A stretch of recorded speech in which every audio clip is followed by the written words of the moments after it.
भारतीय न्यूज में आपका स्वागत है। मैं हूं शिखा। आइए देख लेते हैं आज की खास खबर। मध्य प्रदेश का बड़वानी जिला जो आदिवासी बहुल जिला है और इसे आकांक्षी जिले में भी गिना जा रहा है। यहाँ के सैकड़ों गांव के लोग हजारों की तादाद में बसों में और छोटे छोटे वाहनों में भरकर गुजरात और महाराष्ट्र की ओर मजदूरी की तलाश में अपना घर परिवार और जमीन छोड़कर आदिवासी वर्ग के लोग जा रहे हैं, जहां उन्हें बंधुआ मजदूर की तरह काम करवाया जाता है। इन आदिवासी मजदूरों की मजबूरी यह है कि सिंचाई का कोई साधन न होने और बारिश की एक ही फसल ले पाते हैं। साथ ही इस क्षेत्र में रोजगार की कमी के चलते अन्य प्रदेशों में मजबूरी के लिए जाना पड़ता है। बड़वानी जिला पलायन के दंश को झेल रहे गरीब परिवार के भविष्य, शिक्षा और स्वास्थ्य की चिंता का विषय बना हुआ है। इसी मामले पर देखिए ये हमारी खास ग्राउंड रिपोर्ट। हमारी टीम जब आदिवासी क्षेत्र के ग्राम सागबरा और मतमाल की आबादी 1500 से अधिक वाले क्षेत्र के ग्राउंड जीरो पर जाकर जायजा लिया तो हकीकत यह सामने आई कि मजदूरी की तलाश के लिए पूरे परिवार अपने घर और जमीन छोड़कर अन्य राज्यों में गए हुए हैं और अपने घरों की हिफाजत के लिए घर के एक बुजुर्ग को छोड़ गए हैं। कई घरों पर ताला लगा मिला तो कई घरों के आसपास कांटों की बागड़ मिली। हमारी टीम ने कुछ बुजुर्गों से बात की तो बताया कि हमारे पूरे गाँव में कुछ ही लोग बचे हैं। पूरा गाँव मजदूरी की तलाश के लिए बाहर चला गया। क्या नाम है बाबा आपका? कहाँ रहते हो? आपके गांव से मजदूरी करने के लिए कहाँ गए लोग? कहाँ जाते हैं? गुजरात, महाराष्ट्र? गुजरात जाते हैं। कितने लोग गए होंगे?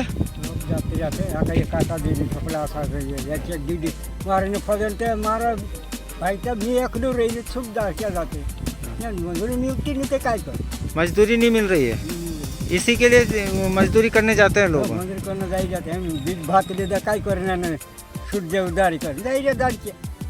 आप अकेले रह गए हो? रही है घर की हिफाजत के लिए। हाँ। कितने लोग गए होंगे कम से कम यहाँ से?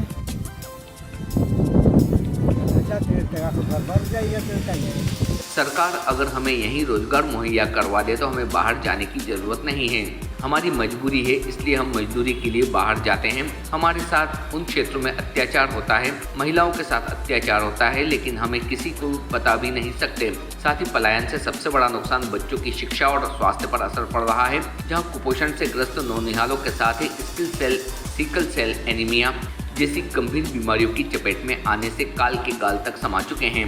इधर इस मामले को लेकर स्कूल के शिक्षकों से जब हमने बात की तो शिक्षकों ने बताया कि इस क्षेत्र से पूरे परिवार के लोग अपने बच्चों सहित मजदूरी के लिए समीपवर्ती गुजरात और महाराष्ट्र राज्य चले जाते हैं और जो कुछ हम सीखते हैं फिर भूल जाते हैं। जब ये वापस आते हैं तो हमें फिर से इन्हें जीरो से शुरू करना पड़ता है। इस तरह से कहीं न कहीं उनके भविष्य के साथ भी खिलवाड़ हो रहा है। मैम क्या नाम है आपका? रजनी बारेला। मैम किस फलिया में स्कूल लग रही है?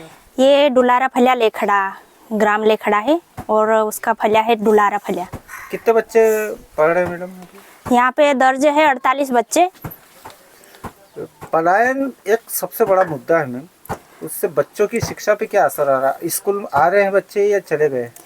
बच्चे पलायन से पहले आते थे, अभी जब तक फसल थी खेत में माँ बाप घर पे ही थे, माता पिता, तब तक बच्चे आ रहे थे। अब माता पिता गुजरात चले गए हैं, कुछ महाराष्ट्र चले गए हैं, उसकी वजह से बच्चे वो क्या छोटे बच्चे रहते हैं उनको रखने के लिए साथ में बच्चों को लेके जा रहे हैं।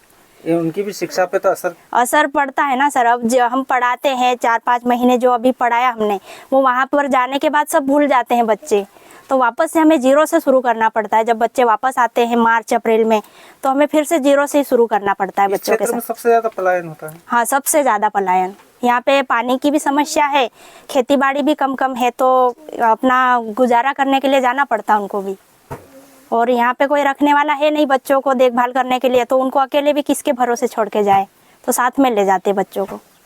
सरकार को पलायन रोकने के लिए कोई ठोस नीति या योजना बनानी चाहिए ताकि इस क्षेत्र से पलायन को रोका जा सके। हालांकि पलायन को लेकर चुनावी मुद्दा भी रहता है, खूब बयानबाजी होती है।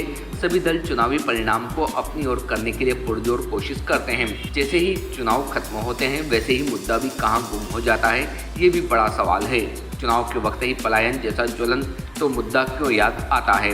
रिपोर्टिंग भारतीय न्यूज। बड़वानी जिले में पलायन बहुत ज़्यादा हो रहा है, दूसरे प्रदेशों में मजदूरी करने के लिए जा रहे हैं। बड़वानी जिला आदिवासी बहुल जिला होकर दुर्गम पहाड़ी क्षेत्र है और यहाँ पर अधिकतर जो आदिवासी समाज निवास करता है और यहाँ पर वो केवल एक बरसाती फसल ले पाते हैं खरीफ की, रबी की फसल यहाँ मुश्किल से हो पाती है। ऐसी स्थिति में यहाँ लोगों के पास रोज़गार नहीं रहता, काम धंधे नहीं रहते हैं, तो मजबूरी में वे लोग गुजरात और महाराष्ट्र और बड़े शहरों की ओर पलायन कर जाते हैं। और पलायन एक विकट समस्या है यहाँ। पलायन के कारण क्या होता है कि जो पलायित व्यक्ति होते हैं वे अपने घरों में पूरे तार कांटे लगाकर चले जाते हैं और साथ में अपने छोटे छोटे बच्चों को भी ले जाते हैं। तो बच्चों की शिक्षा का भी विपरीत प्रभाव पड़ता है, क्योंकि वहाँ बच्चों को शिक्षा नहीं मिल पाती है और बच्चों का जो शारीरिक और मानसिक विकास होना चाहिए वो भी अवरुद्ध होता है। और साथ में क्या है कि कांग्रेस सरकारें थी उस समय, रोज़गार गारंटी स्कीम के तहत गाँव में ही रोज़गार मिल जाता था।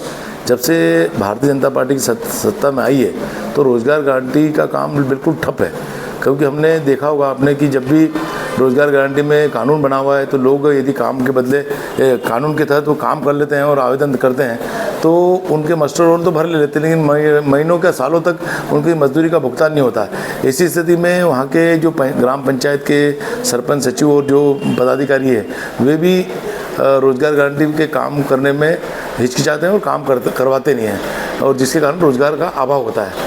रोज़गार गारंटी वापस गांव में चालू होना चाहिए और रोज़गार गारंटी के माध्यम से गांव का भी विकास होता है, गांव के इंफ्रास्ट्रक्चर तैयार होता है और लोगों को रोज़गार मिलता है। और ये एक बड़ी अर्थव्यवस्था है कि लोगों को रोज़गार मिलेगा, वहाँ लोगों को काम धंधे मिलेंगे तो आसपास का क्षेत्र भी में भी मतलब रोज़गार के अवसर बढ़ने से दूसरे काम धंधे उनके व्यापारियों की स्थिति भी अच्छी होती है। लेकिन हमारा ये क्षेत्र बहुत हालत ख़राब है। मैं भारतीय जनता पार्टी क्या है सत्ता को केंद्रीकृत करती है। आज देखो पंचायतों में हालत बहुत ख़राब है, पंचायतों के पास फंड नहीं है, पंचायत कोई काम करवा नहीं पा रही है। भैया मजदूरी करने जाने वाली महिलाओं के साथ भी कुछ घटना घटती है? ये जो पलायन करके गुजरात में महाराष्ट्र जाते हैं इनके साथ बड़े कई दुर्घटनाएं होती है, कई प्रकार के शोषण होते हैं। कई तो इनको बंधुआ मजदूर बना देते हैं और आने नहीं देते वापस। कई जगह जो उनके साथ महिलाएं जाती है, महिलाओं के साथ शोषण होता है, महिलाओं के साथ बलात्कार की जैसी घटनाएं भी होती है हो जाती है। और कई बार वहाँ पर ये लोगों के खेतों में या ऐसी जगह रहते हैं जहाँ उनके स्वास्थ्य पर विपरीत प्रभाव पड़ते हैं। कई लोग बीमार हो जाते हैं और उनके मतलब वहाँ पर उनको शुद्ध या देख रेख करने वाला कोई नहीं मिलता है। ऐसी स्थिति में कई घटनाएं होती है और उनका शोषण भी होता है, बहुत प्रकार के दुर्व्यवहार भी उनके साथ होता है। समय पे उनके लोग पेमेंट भी नहीं देते, मजदूरी भी रोक लेते हैं, भुगतान नहीं करते हैं। इसी तमाम प्रकार की समस्याएं उनके साथ खड़ी होती है। पलायन को लेकर कुछ कदम उठाए जाएंगे आपके? हम शासन और यहाँ के प्रशासन से भी बार बार ये कहते हैं कि पलायन न हो, इसलिए रोज़गार गारंटी के काम खोले जाए। और दूसरी बात, यदि कोई जाते भी है तो उनका पंचायतवार ब्यौरा होना चाहिए कि कौन व्यक्ति कहाँ काम करने गया है और वहाँ किसके यहाँ काम कर रहा है, और एक अनुबंध के तहत लोगों को यहाँ से ले जाना चाहिए तो ताकि उनका कानूनी उनको सहायता मिल सके, कानूनी रूप से उनकी सुरक्षा हो सके। लेकिन क्या है कि रिकॉर्ड नहीं होने से कहाँ कौन क्या काम कर रहा है ये मालूम नहीं होता है और फिर वहाँ पर उनके साथ दुर्घटनाएं घट जाती है। उसके बाद यही है कि सांप निकल गया और लाठी पीटते रहो। सर पलायन जारी है क्षेत्र में से और गांव खाली हो चुके हैं। क्या मानते हैं आप, किस तरीके से इस पर रोक लग सकती है या ये क्यों ज़रूरी? देखिए, मध्य प्रदेश की सरकार हमारी माननीय डॉक्टर मोहन यादव जी के नेतृत्व में निरंतर रोजगार सृजन की दिशा में काम कर रही है और हमारी कोशिश भी होती है कि स्थानीय स्तर पर रोजगार की व्यवस्था हो। आपके द्वारा ये अवगत कराया गया है कि कुछ ग्राम पंचायतों में, कुछ गाँवों में लोग पलायन कर रहे हैं। तो पलायन के अनेक कारण होते हैं। कई बार हमारे आदिवासी समाज के लोग गुजरात और महाराष्ट्र पलायन कर रहे हैं, वहाँ पर ठीक मजदूरी मिलती है, ठीक काम मिलता है, ऐसा उनका सोचना है। लेकिन ये ठीक नहीं है क्योंकि उनको पूरा घर और बच्चों को छोड़कर जाना पड़ता है, बच्चों की स्कूलें प्रभावित होती है। मैं एक सजग जनप्रतिनिधि होने के नाते स्थानीय स्तर पर रोजगार के लिए सरकारी स्तर पर पूरी कोशिश की जाएगी और अधिकारियों को तत्काल निर्देश दिए जाएंगे कि जिन जिन गाँवों में पलायन हुआ है उन सभी गाँवों में रोजगार गारंटी के तहत और अन्य प्रकार के रोजगार के सृजन करके इस पलायन को रोकने की दिशा में उचित कदम उठाए जाएंगे। और साथ ही इस विषय में मैं मध्य प्रदेश सरकार के माननीय मुख्यमंत्री डॉक्टर मोहन यादव जी से भी अवगत कराऊंगा कि आदिवासी क्षेत्रों में पलायन को रोकने के लिए रोजगार स्थानीय स्तर पर सृजित करना बहुत ज़रूरी है। इस विषय पर गंभीरता से चर्चा भी की जाएगी और गंभीरता से इस समस्या का समाधान करने की दिशा में उचित कदम उठाने की ओर हम आगे भी बढ़ेंगे। उद्योगों को लेकर के एक तरीके से देखा है तो आदिवासी क्षेत्र पिछड़ा हुआ है, इसको लेकर के इन्वेस्टर्स मीट होते हैं, किस तरीके से रोजगार लाने का प्रयास किया जाएगा निमाड़ क्षेत्र में? देखिए, स्थानीय स्तर पर वैसे हमारा जो निमाड़ है जिसमें खरगोन है, बड़वानी है, खंडवा है, बुरहानपुर है, साथ में हम धार को भी लेंगे, अलीराजपुर और झाबुआ को भी लेंगे।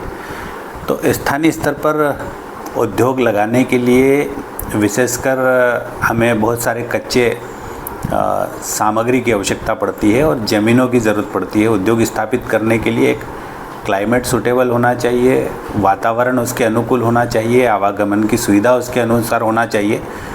तो हमारे मुख्यमंत्री जी लगातार क्षेत्रीय इन्वेस्टमेंट समिट आयोजित कर रहे हैं। इंदौर में भी आयोजित हुई है, कुछ धार जिले में उद्योग लगाने के लिए ज़मीनों का सर्वे भी हुआ है और पीथमपुर जैसा औद्योगिक क्षेत्र अगर विकसित हुआ है तो निमाड़ के लगभग अधिकतम लोग यहाँ पर पहुँचते हैं।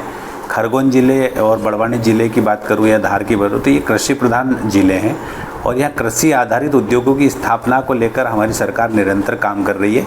इस दिशा में फूड प्रोसेसिंग यूनिट लगाने को लेकर भी काम किया जा रहा है और कृषि को लाभ का धंधा बनाने के लिए लिफ्ट इरिगेशन के माध्यम से हर सूखे खेत तक पानी पहुंचाने का काम भी किया जा रहा है। अगर ये पानी हर खेत तक पहुंचता है तो कृषि जो है उसका उत्पादन दोगुना होता है, खेती को लाभ का धंधा बनाने में मदद मिलती है। अभी हाल ही में लिफ्ट इरिगेशन के लिए पार्टी जैसी जगह पर 150 करोड़ का लिफ्ट इरिगेशन, 1100 करोड़ से अधिक की लागत से हमारा नागलवाड़ी उद्वन सिंचाई परियोजना, साथ में पांसेमल और सेंधवा में भी अभी 1,000 करोड़ से अधिक की उद्वन सिंचाई परियोजना स्वीकृत की गई है। ऐसे ही धार जिले में भी लिफ्ट इरिगेशन में कुक्षी लिफ्ट इरिगेशन है, डही लिफ्ट इरिगेशन है, बदनावर लिफ्ट इरिगेशन है। खरगोन में भी उद्वन सिंचाई परियोजना के तहत भिकनगांव, झिरनिया सब दूर हमारी सरकार निरंतर काम कर रही है। हर किसान के खेत तक अगर पानी पहुंचेगा तो निश्चित रूप से फसल उत्पादन दोगुना होगा, पलायन रुकेगा, उद्योगों के लिए पर्याप्त कच्चा माल मिलेगा, फूड प्रोसेसिंग यूनिट लगेगी, स्थानीय स्तर पर छोटे छोटे लघु उद्योग स्थापित किए जाएंगे तो भविष्य में हम इस प्रकार की समस्याओं को रोकने में कामयाब होंगे। ये पिछली सरकारों ने कभी इस विषय में ध्यान नहीं दिया। जो आज़ादी के बाद सरकारें चलाती रही 60 साल तक, भारतीय जनता पार्टी की हमारी सरकार ने इस दिशा में पूरी ताकत के साथ काम किया है। हर खेत को पानी, हर हाथ को काम, ये पहली प्राथमिकता है और देश के यशस्वी प्रधानमंत्री माननीय नरेंद्र मोदी जी के नेतृत्व में अब उन्नत ग्राम योजना भी हम लेकर आए हैं, आदि आदर्श ग्राम योजना भी लेकर हम आए हैं। इसके तहत गाँव में ही रोजगार, गाँव में ही शिक्षा, गाँव में ही स्वास्थ्य और गाँव के सभी सड़कों को पक्का बनाकर बिजली की 24 घंटे निर्बाध रूप से सुविधाएं देना भी हमारी सरकार की प्राथमिकता में है। मुझे लगता है कि अगले 2029 के पहले तक इन सारी समस्याओं से हम पूरी तरीके से निपट लेंगे या समाधान कर लेंगे, ऐसा लगता है। आपके गांव, शहर, प्रदेश और देश की चुनिंदा दिलचस्प खबरों को पाने के लिए सब्सक्राइब करें भारतीय न्यूज़ चैनल को और बेल आइकन दबाना ना भूलें। खबरें पसंद आए तो लाइक और शेयर ज़रूर करें।